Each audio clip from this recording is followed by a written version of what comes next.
Ready? 3, 2, 1.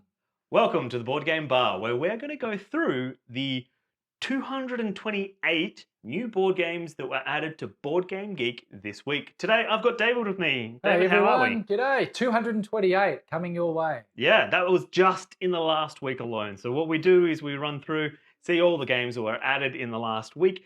We dump them out into an Excel spreadsheet. We have a look at them, and now we're going to go through and just discuss some of them. So maybe check out the app, because we're actually going to add a link to this on the app so you can have a look, see what games were added yourself. It has the hyperlinks to them as well, so anything that piques your interest, you can actually also have a look in there. But yeah, let's jump into it. Jump straight into it. You've got 5 to start with, right? I've got 5 to start with, but a total of 17 all up. And you've only actually picked out 3. So I've been, in true fashion, I've been very careful with my curation of my selections for this week. So I'm going to talk a little bit in detail. One of them is going to be really interesting, so stay tuned for that one. You'll want to hear the conversation around one of them. So well, some other quick stats before we could jump into it.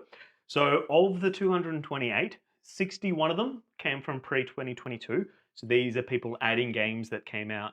You know, they might have come across it and it's not in BGG. I actually have one on my list that comes out from 2022. There was 56 from 2022. And these might be that people don't know about them. I was actually at PAX last year and people didn't know that BGG was a thing. So they didn't add it to the database. And I was like, what are you doing? Add it in there and you'll get found, all that kind of stuff. So 56 from 2022, 95 in 2023. So there's a big chunk of games in there. That's just this week, right? That's just this week. Yeah. So hopefully this is actually going to be a weekly thing. Let us know in the comments below what you think we should do with this. Like, is this information that's actually useful?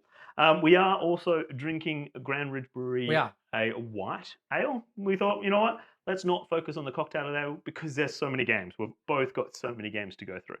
And importantly, the last number is 14 of those games are slated for 2024. So it's not just this year or historical, it's also moving into the future.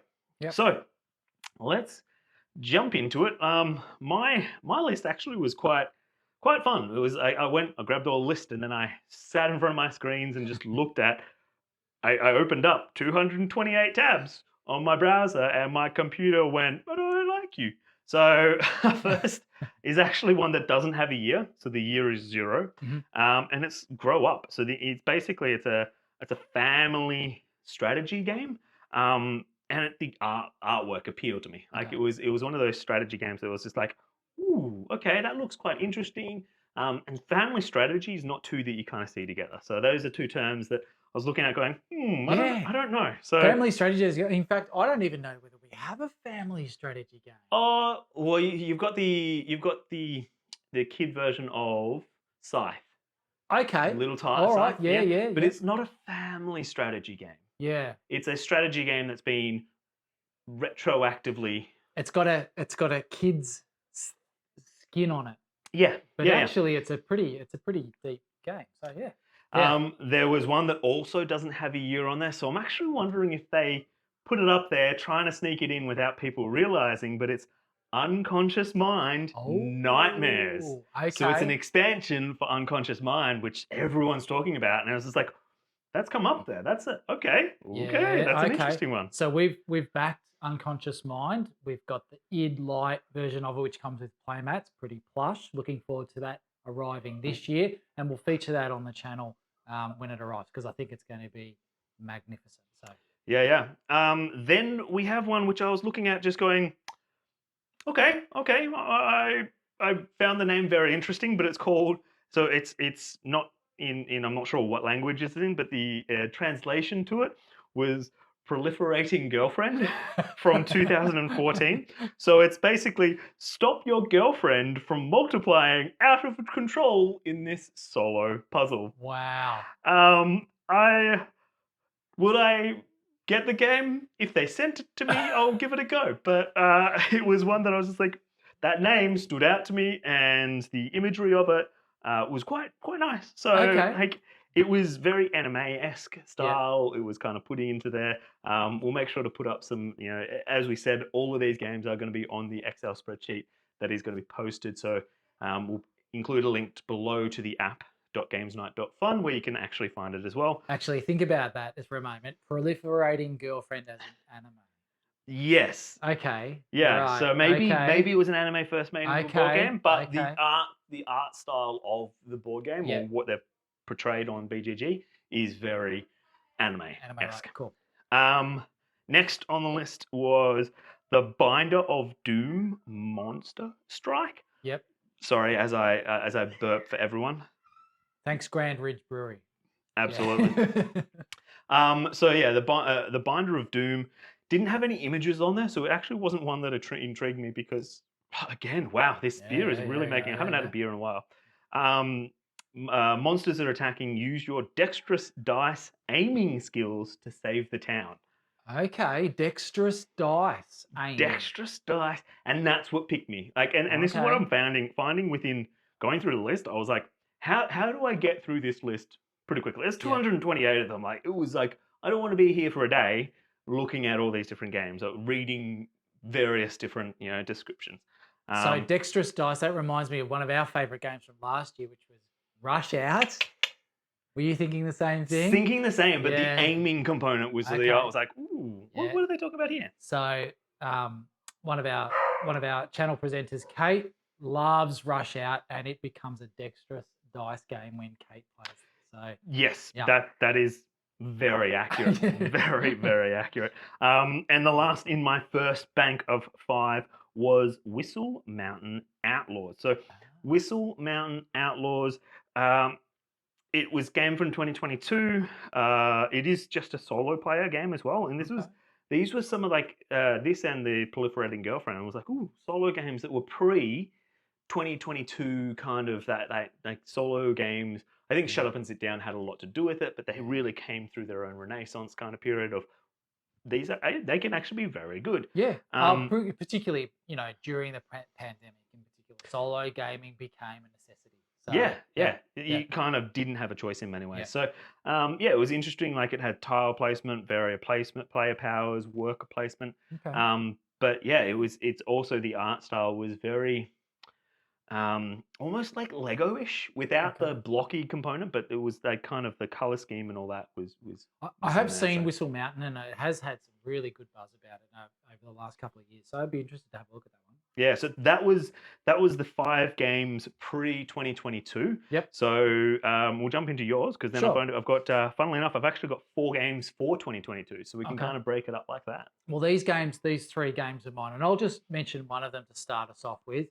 These are all 2023 releases. Yep. The first one is again my favorite IP. It's on my list as well. There. I saw it. It is on your list. Yeah, yep. I own Marvel Villainous. I actually really like Marvel Villainous as a game. It's a really good game because it's asymmetric and each player has a different win condition, their own deck of cards. And actually what I really like is the kind, no, it's not quite a take that. There is a little bit, it's not nasty, but I really like the player interaction with Marvel Villainous.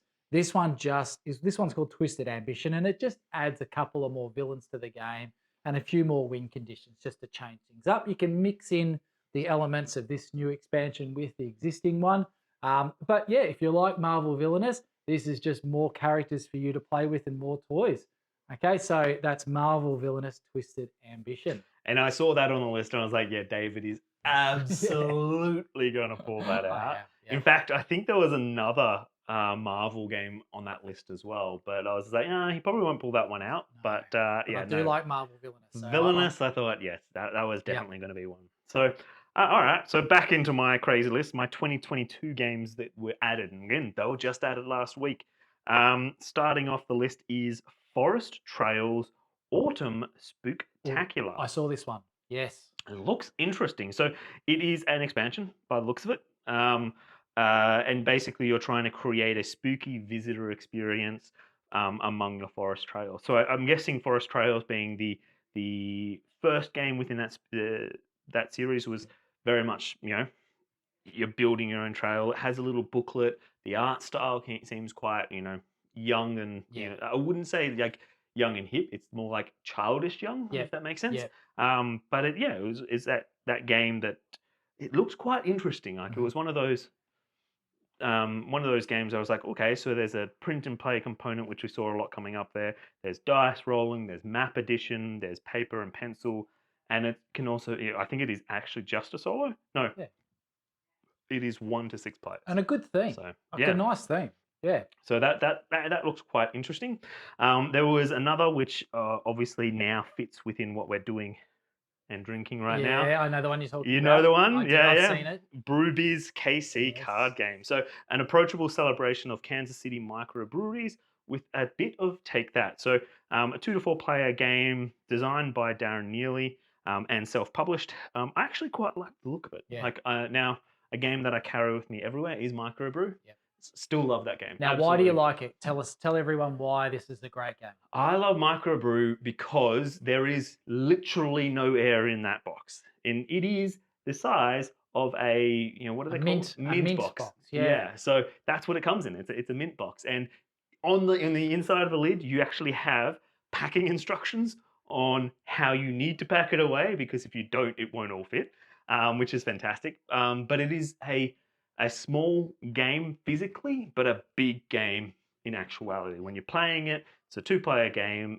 I wouldn't say it's a head-to-head, but you're both trying to have the best bar. So it's kind of like, we're bars and we're trying to compete, but my success is going to be your success because my brewery grows and all that kind of stuff. So I think that's really, really good. And seeing another iteration where they go through hand management, set collection. Yeah, it seemed like a game that I was like, that would be an interesting one. That's up our alley for sure. To have a look at. So the next one's actually the game that what I was actually referring to when I mentioned that games aren't added when we think they could be added, if not a year or a year later or years later. Family Faceoff. Oh yes. Yeah. So this was actually only just added to BGG.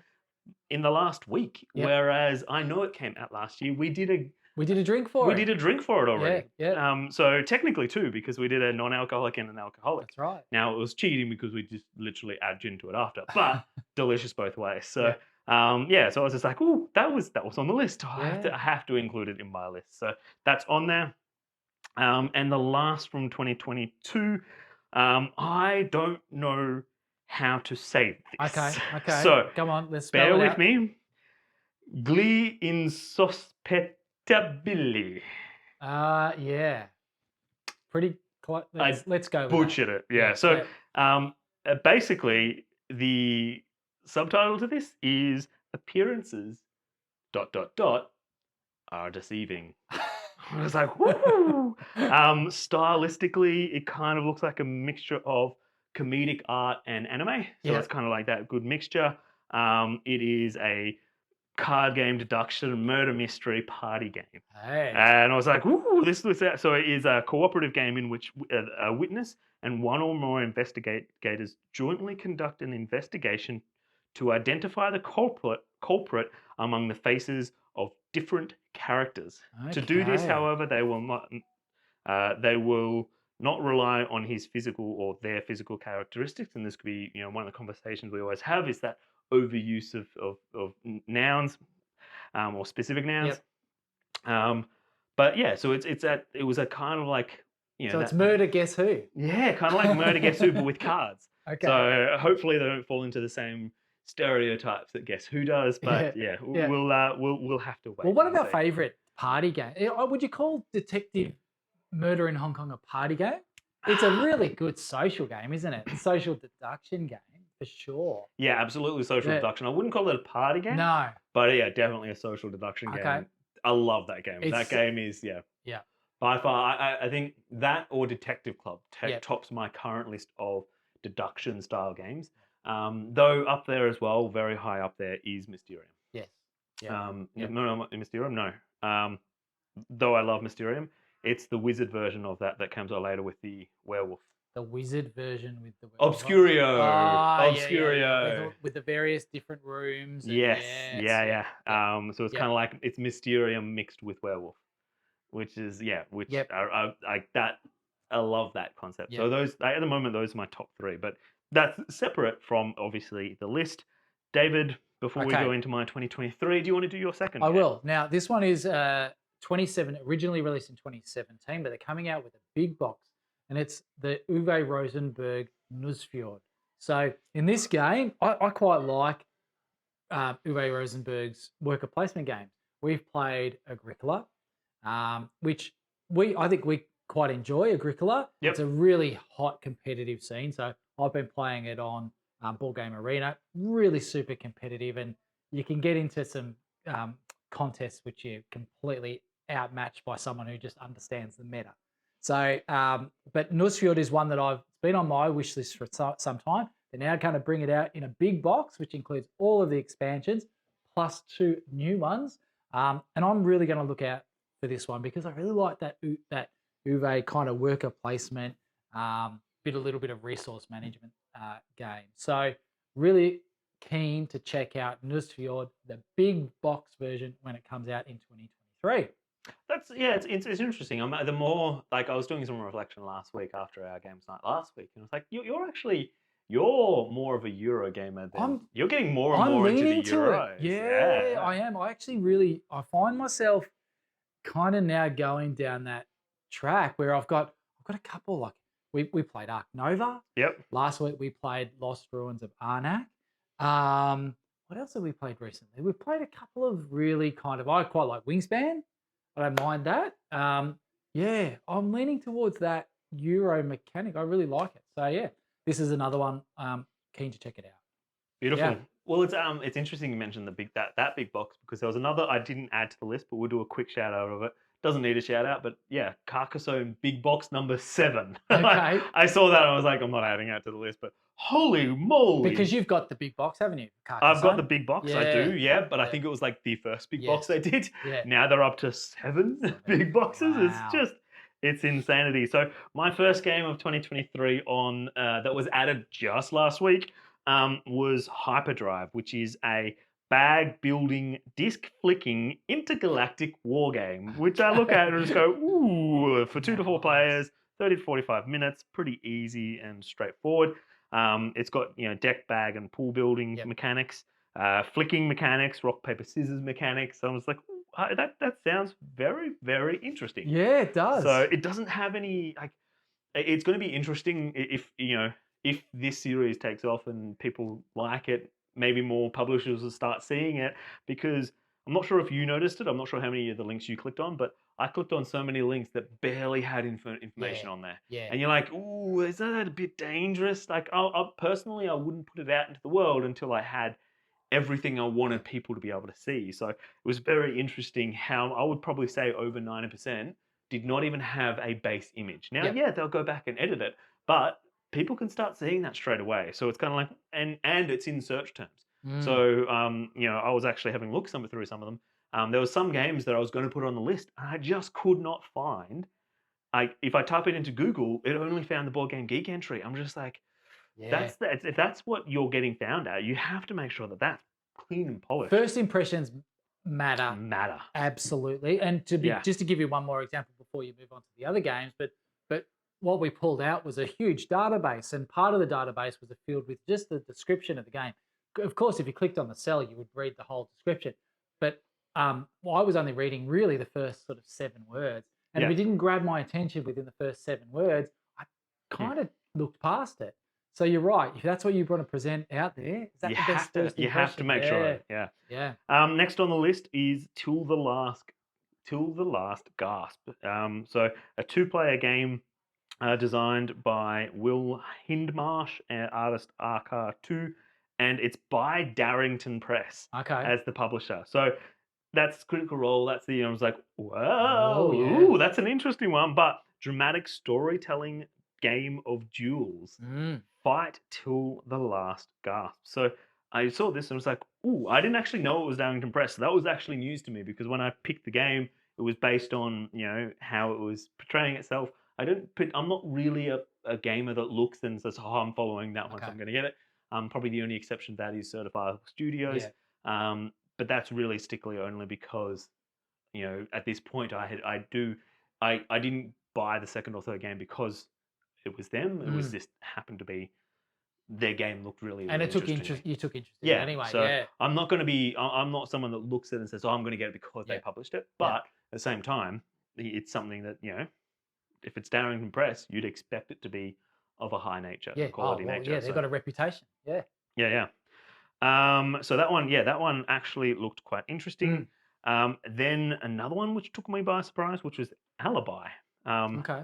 So it is a murder party card game. Yeah. So I was like, ooh, so 4 to 7 players by Antonella Lotronto. Yep. Sorry for butchering names. I don't intend it. It's just It's just Daniel. Yeah. So it's a card game, deduction, murder mystery party game, inspired by murder mystery dinners. And I was reading that, and that's the instruction. That's kind of had that first line up there. Bam. I'm interested. It's going in my list of things for us to look at. So I guess this gives you a bit of a flavour, is a little bit of a taste as to Dan's interest too, because I think his interest, he's mentioned a couple of mystery deduction party style social games. Social games. So whereas I'm sort of leaning towards the more kind of heavier worker placement Euro style game. So it just gives you that, gives you an idea of what our tastes are. And for my we could keep going on my list, or we can move into your last one, but the next one definitely falls into that category. We'll go for it. Suspects Morderischer Marathon. Okay. So it's a cooperative deduction game with simple rules, Agatha Christie style, reusable. So 1 to 5 players, Guillermo Montiago and Manuel Rosso. Oh, you did that well. Rosoi. Yeah. So it's a cooperative game, card deduction. Wembley Stadium is now a crime scene. Runners from all over the world wanted to win the marathon race here, but now things have turned out differently with the firing of the starting gun. Awesome. Listen to that. It's like, so the starting gun is the murder weapon. Yeah, and it's possibly. It may be. So, so you must solve the case together. With Detective Claire Harper, and throughout the fascinating story, you must collect clues, question suspects, discuss evidence, and investigate the crime scene. And will you rise to the challenge? Like, it has the image in there. It has information. It might not be fully fleshed out. It might not have reviews and all that kind of stuff. But I can look at that and go, it has what I need to get excited about it. And now it's on my list. And I'm sure that the more we do this, we're going to shorten our lists a lot. Well, you can't shorten yours anymore. You only had 3, but I'm probably going to get better at that. Well, one of the best experiences you and I have had is with Sherlock Holmes, Consulting Detective. Love in terms that. of just that the social atmosphere that it creates. So that sounds similar. In that murder mystery. So I only have 3 left, and because yours has been so curated, we'll finish off mine. Okay. Yep. And then we could go, because one of them is Marvel Villainous. Yep. So we've already touched on that. There is the Camel, the card game, coming in 2023, which is solo. Didn't even know it was coming out. So that's a good one. Then there is Carrot. So I'm just gonna. Oh, sorry. Actually, might as well jump into it. I clicked the wrong link. There's 9 games. It's actually technically 1. And it's not even 1 game. It's expansions. So in 2023, now it could be wrong because all the others were 2024. But 2023, Hero Realms Adventure Deck, The Bard is coming out. So it's basically expansion. So they've got Necromancer, Monk, Druid, Watery Grave Campaign, Wizard, Fighter, Cleric, Druid. I've already said Druid. So they've got all these kind of expansions coming out in 2024, so that's something to look forward to if you like your Hero Realms. I have Hero Realms. You have Star Realms. Yeah, I like them both. Yeah, they're both really, really good games. The last one on my list is a 2-player social deduction game in 1 minute. Okay. It's called Carrot. Okay. So super simple game, 2 to 13 players. Wow. 2 to 13 players by Tristan Munsinger. Hopefully I said that right. D0 Games. So it's a deduction party game. It's a social for 2 or more players. Players must use their cunning and wit to outsmart their opponents in order to claim the ultimate prize, the one and only carrot. You will swap with your opponents and risk losing your only chance at victory. Or will you hold on to your card and hope it's the carrot? So yeah, it sounds super interesting. Awesome. It's very similar to that banana game where you've both got, there's 3 cards between 2 players. One person's got 2 cards, one person's got 1, and you basically just have to try, like, the person with 1 has to choose which one they're going to open, and it's just who wins. So I'm sure there's more game to it than that, but yeah, Sounds great. That is my list. Fantastic. A lot longer. It's not surprising. I don't have any control in that matter, but it's quite interesting. I'm not saying I'll go out and buy them all, but I'm interested in them, and that's that's the exciting part. That's interest is important. And a number of the ones that you mentioned, I had some interest in as well. So I didn't put them down in detail, but yeah, it was really good to see that we had some commonalities there. My third game for 2023, added to the BGG database this week, is called Masters of the Arena. And I know that you play MOBA games. Yes, quite a bit. League of Legends is something that you play quite a bit. Dota is another.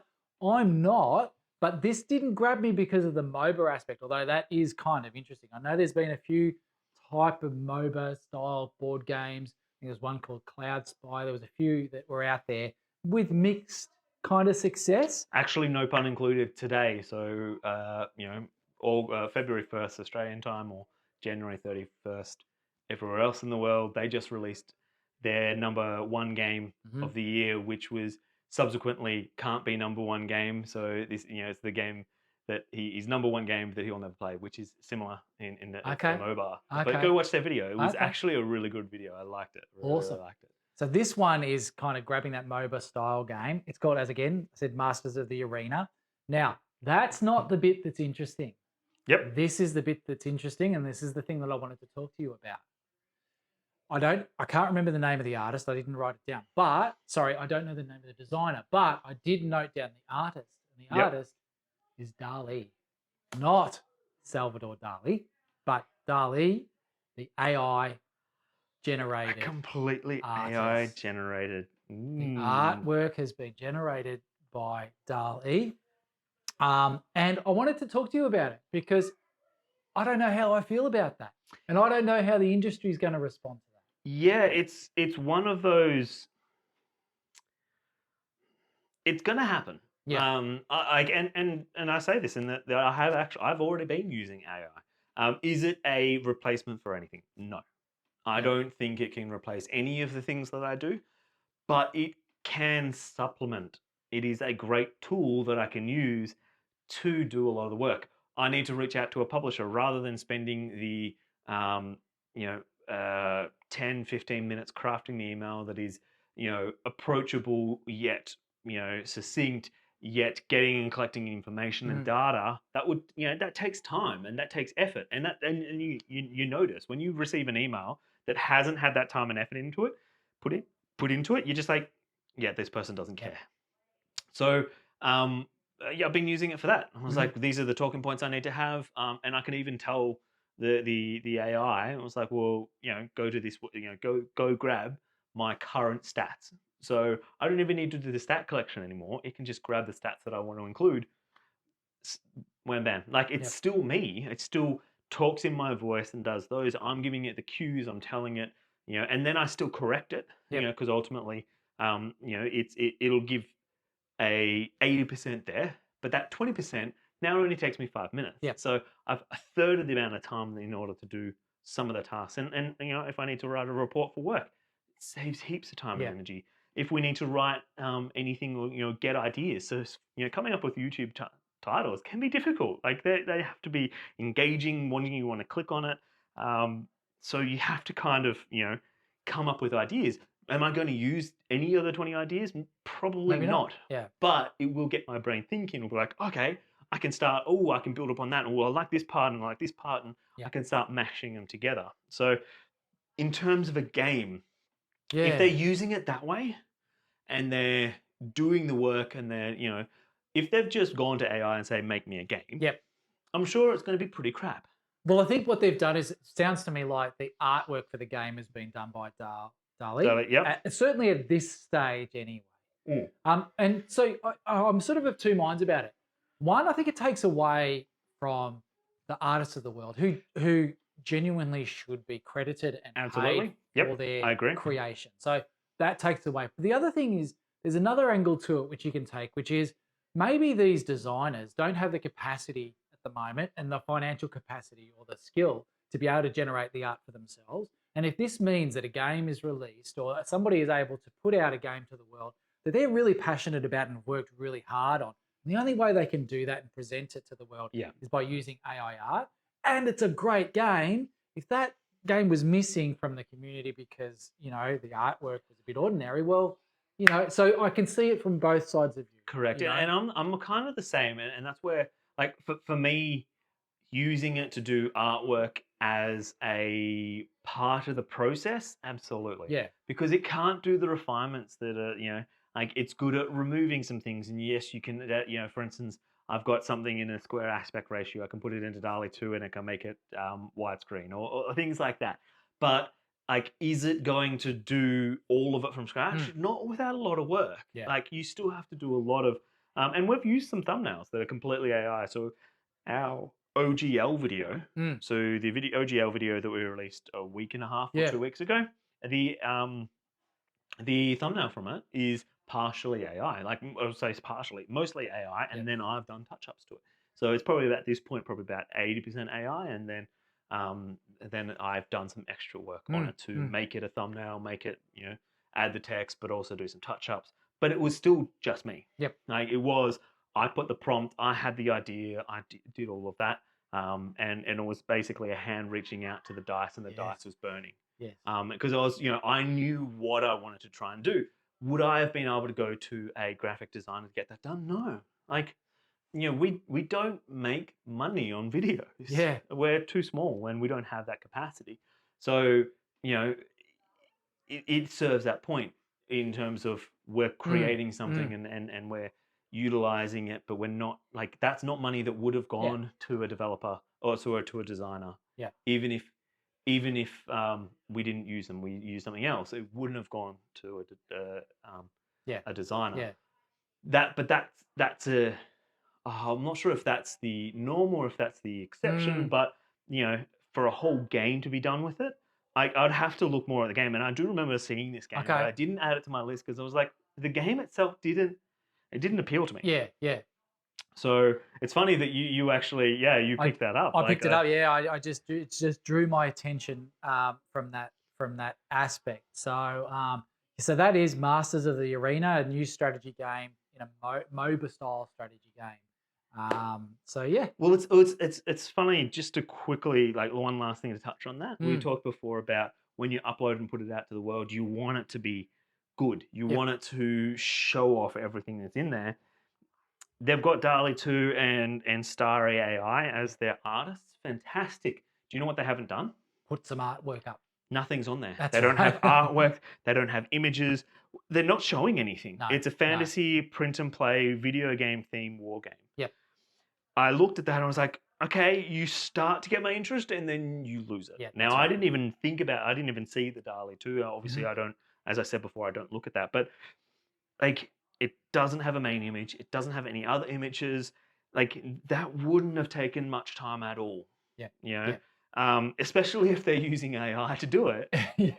I kind of look at it and go, you've kind of missed the point. Like, putting up into the world, I'm guessing if you search Masters of the Arena board game, it's probably going to come up with Board Game Geek's entry for your game, and it didn't actually do enough. Your prospective customers will click off. So Jose Everson de Silva, make sure put some stuff on there, and feel free also hit us in the comments, let us know all that kind of stuff. We'd love to hear from you. We'd love to hear from all the ones we've spoken about. Tell us more about your game. Yeah, and I think the AI is something we can have a full conversation about in terms of where we see it in board games, or in probably more so try and keep it to board games than life itself. But it's an interesting topic to talk about. So, but that has been our 228 games added to Board Game Geek last week. So that is from Monday to Sunday. we will be doing this again. Like I think that this is a fun little idea. Let us know in the comments below what you'd like us to cover. You know, are there more things? Would you like us to create a custom drink every time we do it? It's a bit more work, but hey, we're also happy to just drink our beer and talk about games. We pull off a list from somewhere else in the internet. And if there's a game that you enjoy that you'd love us to have a look at and explore and discuss, please let us know. Yeah, we'd love to engage with our audience. So yeah, put it in the comments. Beautiful. Well, we are a young channel, so make sure also to subscribe, hit that like button. Hopefully we've earned it. If not, let us know in the comments below what we can do to earn that. We are unashamedly needing the growth. So please be nice to each other. Drink responsibly. Drink responsibly. Game wildly. Thanks all. We'll see you next time. Enjoy. Bye.